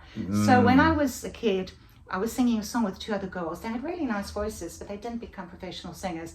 And I don't know if they were tricking me or what they did, but they just stopped singing, and I just kept going. I thought, give me a solo. I'll take the solo. You know, as I said, if you give it to me, I'll take it, but I'm not going to push myself. You know, when you're on set and suddenly they say, oh, actually, can you do this? Or we want a line, or we want you. And I do know what I'm doing. And sometimes you work with people and they mean well, but all of a sudden they change what they're doing and they suddenly pick up something and you go, no, you can't do that. Oh my goodness, you didn't yeah. do that before. Why not? You didn't do it before. Yeah. You're not going to ruin the whole Continuity, thing. yeah. You can't, and even, I don't know, did I always know that? I mean, I think, I mustn't judge them, because the first job I ever did, I think I did look at the camera. Right. Okay. I think it was a Bridget Jones movie, I think. Or I can't remember, I was walking down the road and I thought, because with music videos, you do look directly at the camera. And with presenting, you talk to the camera and you talk to the people. So I've gotten used to that. So it's a learning curve, but it was, and then the other girl was making me laugh and the camera's on me and I'm trying not to laugh. Right. But you want to have fun as well, but you also, it's serious. Of course. And then I'm trying to explain to them what miming is. If they're recording dialogue with somebody else, you've got to mime. Yeah. They don't understand that. They whisper.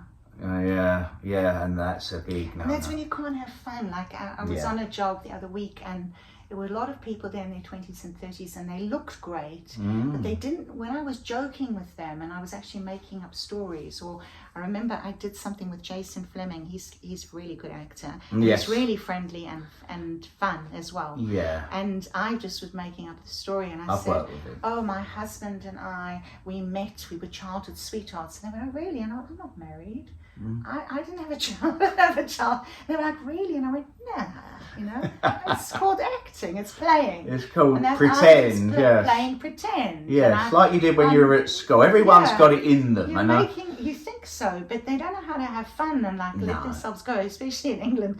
And you're like, but I'm just, and then all of a sudden you start going like this. And then I said, oh, you know, this lady and me, we were at our college together. And yes, and she went, oh, really? And I'm like, no, we weren't, you know. And then when you find that people are a bit stiff, that's when you miss your friends Absolutely. who are professional, Yeah. but are also, they're playing with it. Yeah. And that's what it is. It's kind of, I mean, I know acting is serious and there are amazing actresses like Meryl Streep and Al Pacino and Robert De Niro. Robert De Niro. These people are brilliant, and Anthony Hopkins, and they craft. Marlon and Brando. it is a was- craft. Oh, of course it And there's some, I was working with somebody recently, young girl, and I was amazed because she had to have tears welling up in her eyes, Yeah. and she did it like this. Yeah. She didn't have a lead up to it. There was no story behind Just it. But bang. just said action, and somehow she managed to go, Wow. I don't know, I've worked without a tear stick, without tricks. with... nothing. Yeah, I remember working with an actress from Manchester that did that, and I was about, what was it now? I'd done so many things. You sort of, it was something we were shooting in Manchester. It was a short film with an American director that went on to do a lot of good stuff. I can't think of the guy's name now, unfortunately. But anyhow, we were there, and it was an intense scene, and I had to come into the apartment, and basically I was a male chauvinistic pig. It's like, why is my dinner not on there? And it was all in the Manchester accent and blah blah blah blah. And I thought this, she didn't do it in rehearsals, and I thought, this is going to be hard for this girl. She'd only just come out of like training, and she'd only done a couple of amateur things up to this, and she's in the script here, she tears up coming out, and I'm like, oh, and I felt sorry for her, but bang, she did it.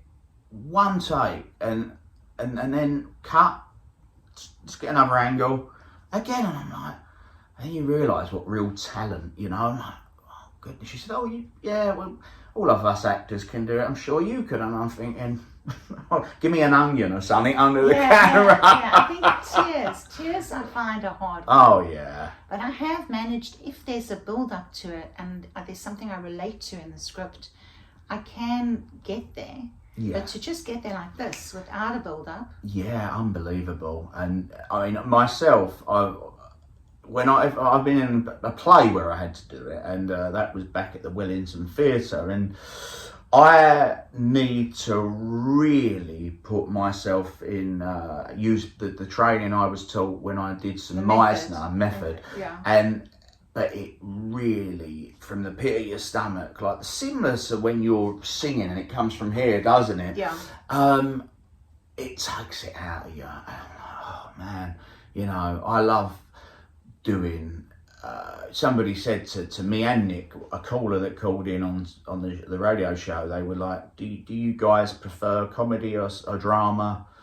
And I'm like, oh, comedy all day long, because it's just. It takes a lot out of you. Yeah, I know. I was doing fun. a play, and my character was swearing. Yeah. And I don't normally swear. She was I've never heard you swear, to be honest. I've known you for 10 years. I've never heard you swear. So the character I was playing, excuse my language, she was in, Christ, I'm not a fucking mind reader. And then I went for acupuncture, and they went, what's going on with your pulse is racing? Because I was playing that character. Yeah. I was uptight the whole time, and I was so like, hang different. on, just relax. For now, just relax. That was one of the NLP voiceover things I did. Mm. But what was I going to say about the method and getting into the part and really feeling, working on your craft. Mm. Yeah, it's like with Meisner, I was taught the Meisner technique after I'd done my initial training, and first of all, I'm like, wow, this is just so intense, but then I began to love it. And we had this teacher come in from New York, and he'd been teaching the Meisner technique for 21 years, and he'd worked with all sorts of iconic actors, Robert De Niro, and he'd helped big stars prepare for certain. Oh my goodness, I was really intimidated by it, and I'm like, this is, going deep. But I really got intrigued by it, and he said, you know what, the short story is here. The common sense thing about this is everybody's got the minimum. So if you watch Brando's documentary, he says it. Everyone can act. At some point in anybody's life, you would act. Like, for instance, he gave an example of you coming home from the pub one night, 10 o'clock, and your wife shouts down, where have you been? And you'll never guess what happened, darling. I've come out, and then he said, you are acting them without. You don't want to lie, but you're lying to save your Yes. Yeah. It's like and basic social skills sometimes. Yeah. Like, I think, was there a politician recently who was crying, like in the House of Commons? That's right. And everybody was talking about it, and it's That's like, right. and what's wrong with crying, actually, in the House of Commons? But everybody noticed it, and when you're being professional, but with singing, it's different, because you put yourself into the emotion of the song, and I'm definitely much more emotional in my singing than I was when I was younger, and I'm more connected now. So there's a different element to my singing. But you can't be too emotional, because you can't cry. You're not supposed to cry while you're singing. No. So you've got to be able to sing the song. Mm-hmm. And your technique and the breathing, if you do that correctly, then your nerves don't show because you're breathing correctly. Sure. So everything's coming from here. Mm-hmm. But with acting, it's different. Mm-hmm. because you've got to be in that raw emotion. And I think with Meisner, I don't know if it's Meisner where you react off the other actor in the moment. And when I've done some classes, somebody gives you something. So I was actually doing a class and run by a director, and there was another director there, and I wanted to use that as an audition for his film. So it was quite important to me. And I was acting with a guy who was playing my boyfriend, and he was breaking up with me, and he couldn't get it together. And it did actually remind me of someone, and he had the same name as someone who'd upset me, actually. Okay. And then, but in the scene, the guy kept getting his lines wrong, and we had the script in front of us. So he was irritating me because he was messing up. Yeah. But I used that irritation to act back at him and to get irritated with him. Yeah. And he said, "Oh, I was a bit scared of you then." So I channeled it. You channeled it in the right, and exactly, and something that always comes to mind when I hear a story like that is when I watch a scene in a James Dean story, documentary, docu-film and docu-series type thing, and he went to visit his dad with the director of a film he was doing, and it was, I believe it was East of Eden, and he went to visit his dad, and he said, you know, the director went, "We'll visit your dad." The director's chauffeur drove them from Warner Brothers up on the Hollywood Hills, and his dad answered the door, and he's like, "What do you want? Who are you?" And he'd forgotten about him, or was trying to sort of, you know, just, he didn't want to know him. And then, like, James Dean was like, "But you not seen the advertisements of the films I'm in? I'm on stage." And his dad went, it's a joke, what, acting. And it was hard to watch. It was apparently very accurate to what had happened, according to the director Kazan from that film. And he got into the car, and he said to James Dean, "Use it." The look, he was crying, and he went, "This is what we need to see in Cal, the character that you're playing in East of Eden. Use it."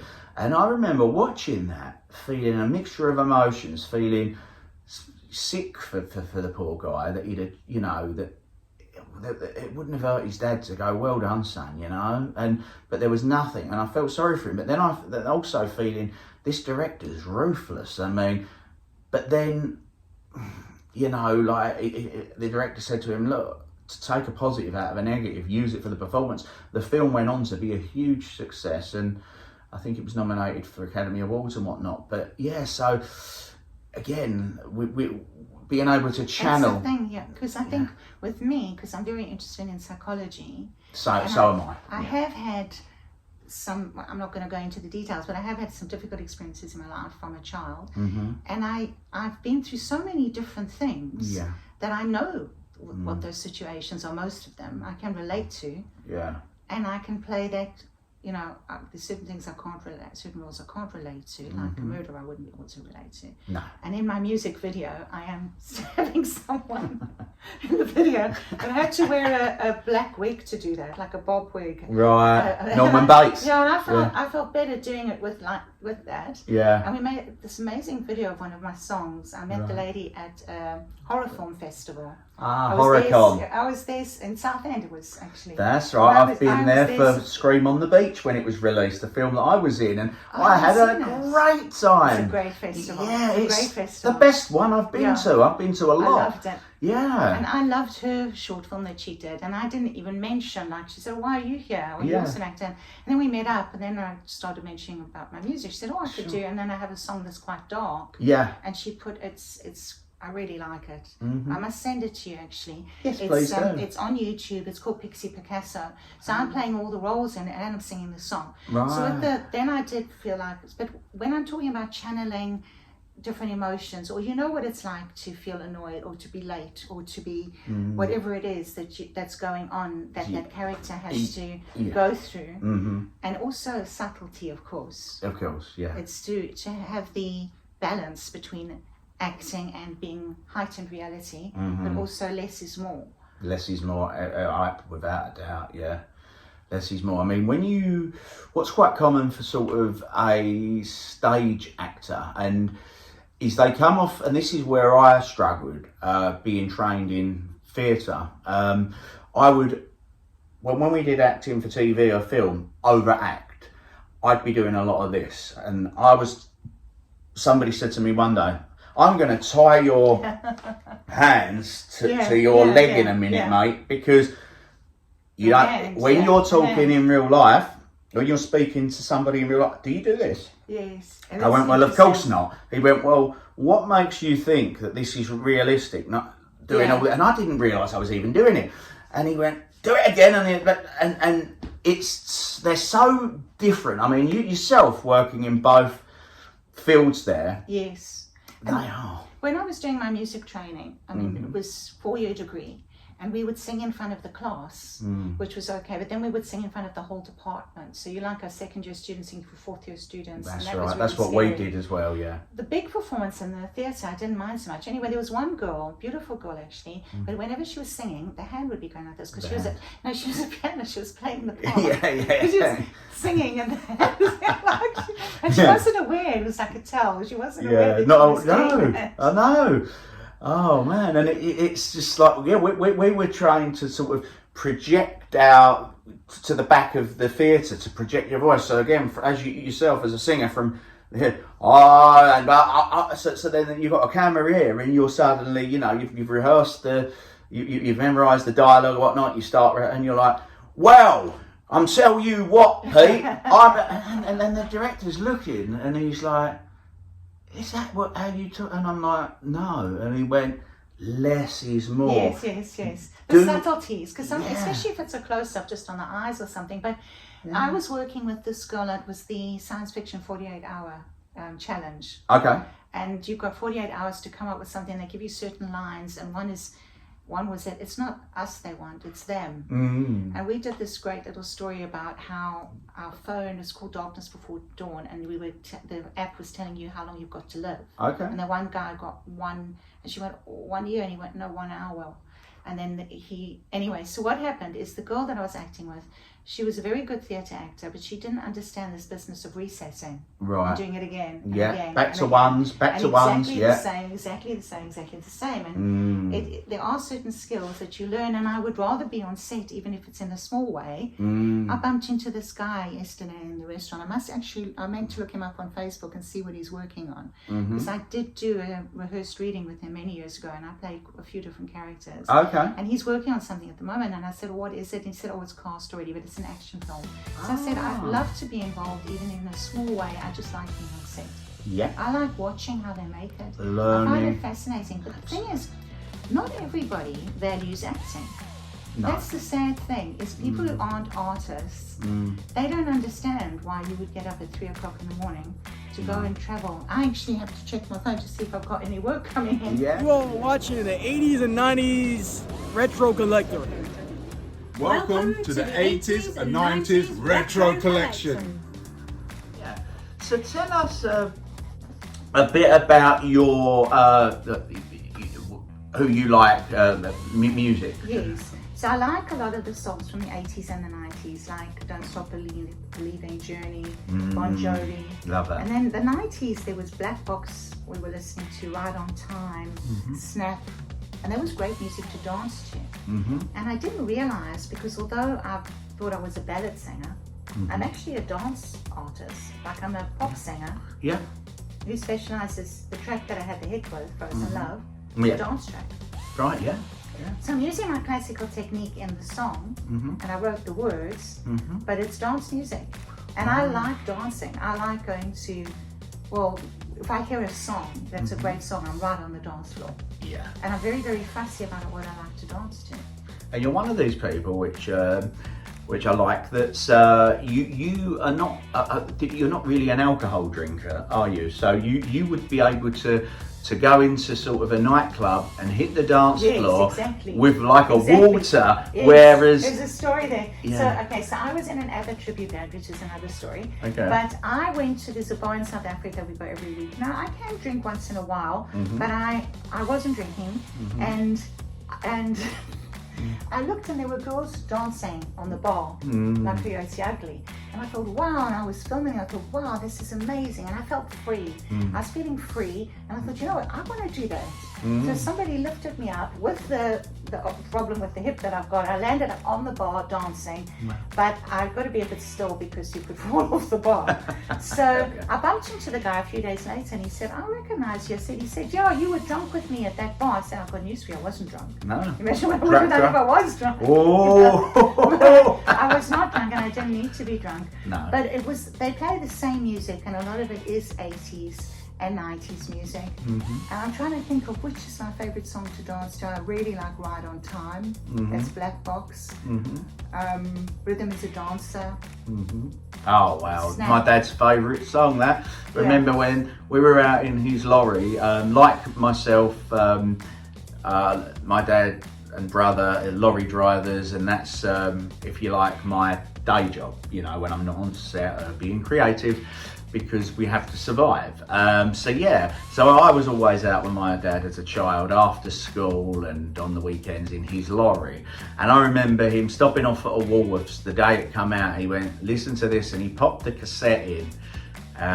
Rhythm is a Dancer. Yeah, great song. Wow, and he just cranked it up. And it's the dancing. When I'm dancing, I'm often doing like this with the one hand. Yeah. It just, they really made you want to get up and dance. So my track, I think it has that effect on people as well, and they're playing it in the clubs.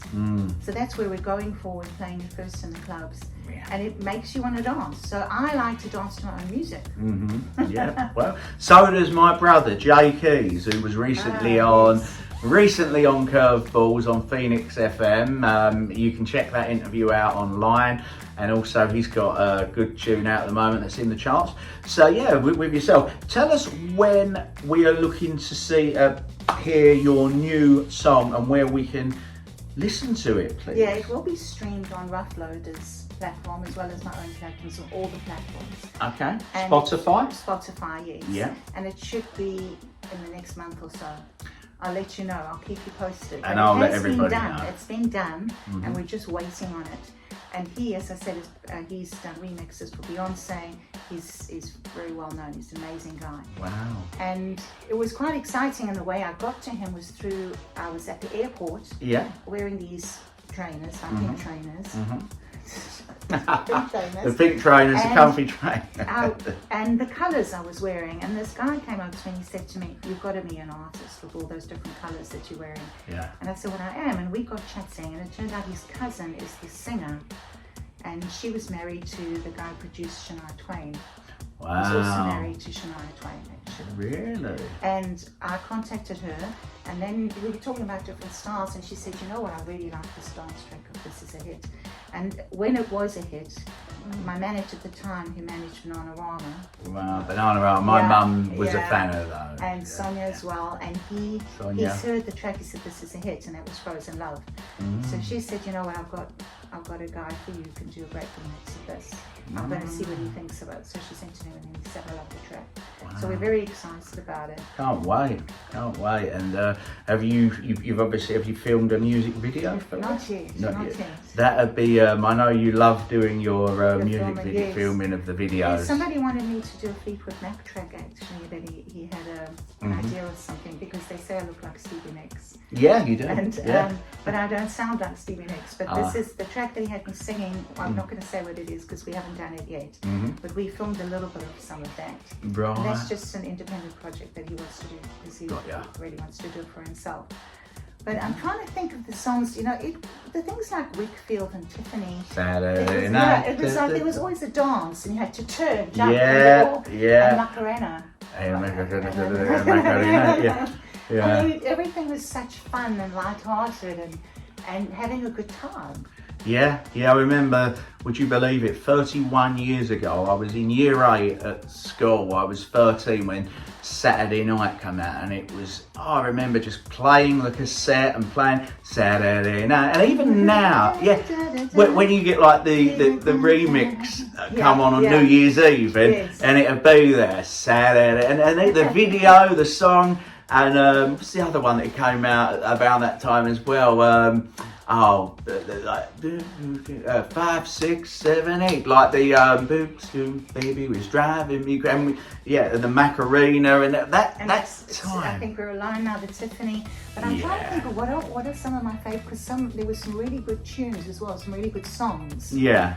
I know it when I hear it. It just makes you run to the dance floor. Oh yeah, and I mean, my favourite all-time song is from my favourite comedy movie, and it's Hadaway, What Is Love. I love that song. Baby Don't Hurt Me. It's My great song. favourite song, and my favourite film comedy. I've got favourite films in all different genres, but my favourite comedy film would be A Night at the Roxbury. Was one of Will Ferrell's earlier films, released in 1998, and it's such a silly film. It started off with him and Chris Kattan doing a sketch on Saturday Night Live, and they then turned it into a movie. And it's funny you brought up the Macarena, because one of my favourite lines from the film is when the dad says to him, "You guys need to get more serious, we're meant to be working in the flower shop, but yous were out all night doing the Macarena with Donald Trump." And it's a silly film, but I love being someone that loves just being silly, not taking life seriously, loving my comedy. I've seen it so many times, and that song, What Is Love? The hair stand up on the back, and I couldn't get to the dance floor quick enough. Running onto the dance floor. As soon as you hear the beats, you've got to be there. Yeah. I mean, the 90s, the 80s, the movie soundtracks from the 80s and movies from the 80s, even to this day, I don't think they can be topped. It's Ferris Bueller's Day Off. And he's waiting, or the way they used to serenade people by the window with the big radio outside. Yeah. It was just so romantic. Again, there's a scene in Night at the Roxbury where they copy the film, and he's got the radio up above his... and St Elmo's Fire. That's it. There was, we even had a night on holiday which we called St Elmo's Fire Night, because it reminded us of the film, and the theme song is actually a beautiful song. And we laughed until we had to cry. There's actually words to it. Wow. And then there's the St Elmo's Fire song. And I love that song. There's also Last Christmas, the Wham one. And again, I remember it was playing, and Bread, but that's more 70s. But it was playing on the radio at the time. And you're just having this amazing holiday. And that's the song that you connect with that memory. Absolutely. Good song that reminds you of an experience that you had. Absolutely. And with music, I love country music, and it's the power of music. It can alter your mood. I listen to some country music, and it can really, bring you down, and you're like, well, this isn't what I want to listen to. And likewise, you listen to some music, and it really... I've Got the Power is another one. I've Got the Power.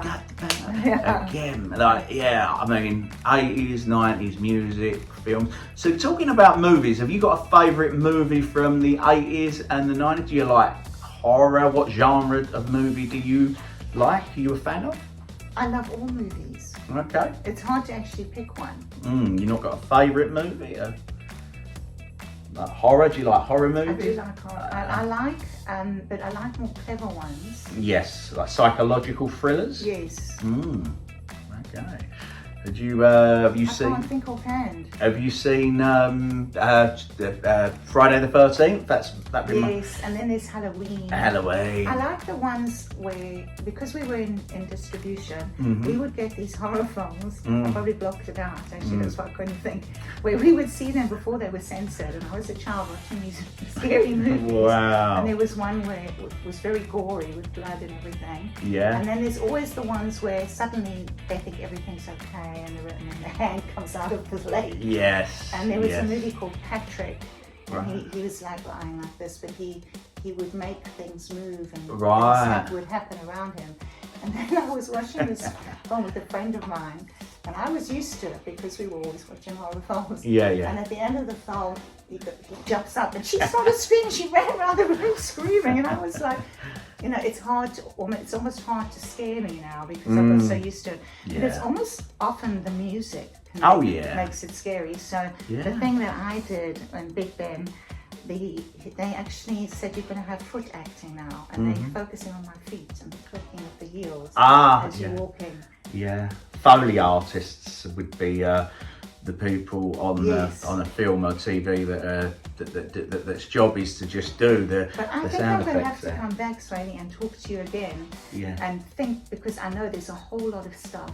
Yeah. Songs of the 80s and the 90s. Yeah. And films. And I want to come back where we can specialise on that. We're going to do a special soon, and we will be talking about the movies. So thank you so much to the lovely Minouche for joining us today on the 80s and 90s Retro Collector. Look forward to having you back, and we look forward to you're listening to some of your music on Spotify very soon. So Thank you. What is the name of the new single? It's called Frozen Love. Frozen Love. But it's Love. The old one was Frozen Love Luv. So that's the one that I showed you, the CD, which is the LUV one. Yeah. And the new one is Frozen Love Love. And Gotcha. the producer's called Rough Loaders. So this is the old one, Polaris, featuring Minouche. There we go. Frozen Love. That's the one. Look, Yeah, guys. and you can see my image there is quite a hippie image. Yeah. She, The beads.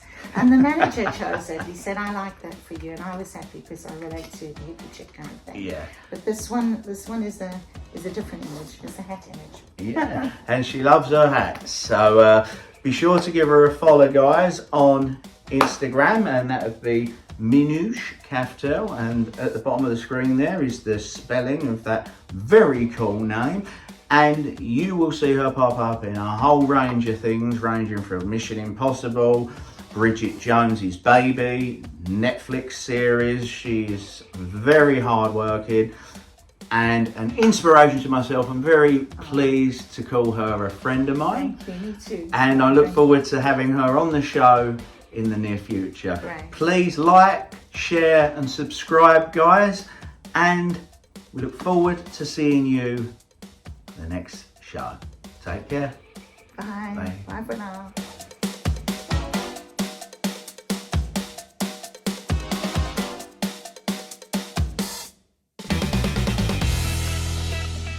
Hello everybody, you are watching the 80s and 90s Retro Collector.